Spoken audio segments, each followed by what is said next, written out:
Welcome back everybody, Phil the Issues Guy with another Better Call Saul video. So I think the likely scenario is for Jimmy to end up back in Albuquerque. Gene is gonna leave Nebraska, head back, and try to deal with everything he has created. But maybe I'm completely crazy. Let's find out. So there's so much to talk about, there's so much to anticipate with the new season coming very, very soon. Obviously there was the Tribeca Film Festival leak, and if you're curious about that, you can check out my video on the subject where I break it down. I won't be talking about that today. One thing I want to get into is that we've been getting a lot of teasers, and I don't just mean in this break waiting for these final 6 episodes. Throughout the entire lead up until this final season, we've been getting a lot of random teaser trailers. And I kind of want to look at one that gets forgotten about and talk about why I think that Jimmy, Saul, Gene will be coming back to Albuquerque by the end of the story. So let's take a look.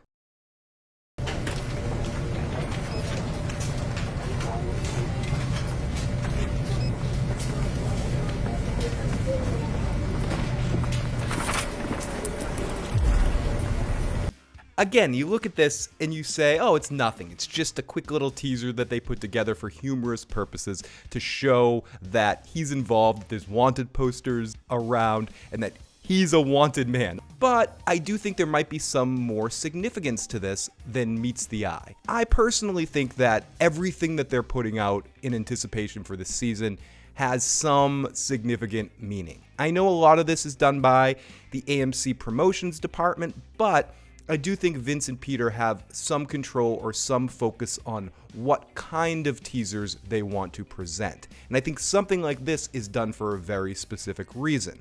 Now, allow me to overanalyze for a second here.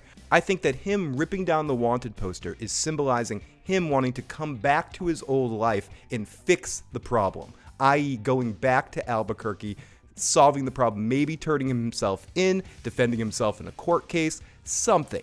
The other part of all of this that I do want to make reference to is I think, even though it won't be like poetry and it rhymes, I do think there are going to be some connective tissues with the end of Breaking Bad and with the end of Better Call Saul. And what happens on Breaking Bad? Walter, after being relocated by the vacuum cleaner guy, ultimately has to come back to where he started it all to fix all the problems that he set up. Well, die, but go out on some sort of a victory, doing all the things he needed to do, making sure his kids got the money, making sure that Jesse is saved ultimately when he sees that, or making sure that his meth is no longer being cooked without him, or that no one else is getting credit for his whole thing. So how could all of that be associated to Saul? I don't know exactly how it's going to work. I do think it has something to do with Kim. It has something to do with the fact of not wanting to run anymore. And when he bumps into the cab guy, Jeff, it just kind of brings everything into focus. He wants to go back to Albuquerque. He doesn't want to face the music and go to jail necessarily, but I do think Gene and I do think Jimmy, the slipping Jimmy of it all within inside of him, is going to think that he can overcome this. And he's going to go back to Albuquerque to try to beat all of this. And perhaps we might get one final court case of some sort. I guess part of me also believes that the story can't end in Nebraska. He comes back thinking he can handle it, thinking he can manipulate the situation, possibly trying to make a right that was wrong, something he did to Kim. I do think Kim is involved in it. I know some people think Kim could possibly be dead or something else. I do think Kim plays into the end part of this story as well. And I think it all culminates in Albuquerque. Honestly, it would be hard for me to imagine them not going back to Albuquerque, but who knows? I could be completely off base.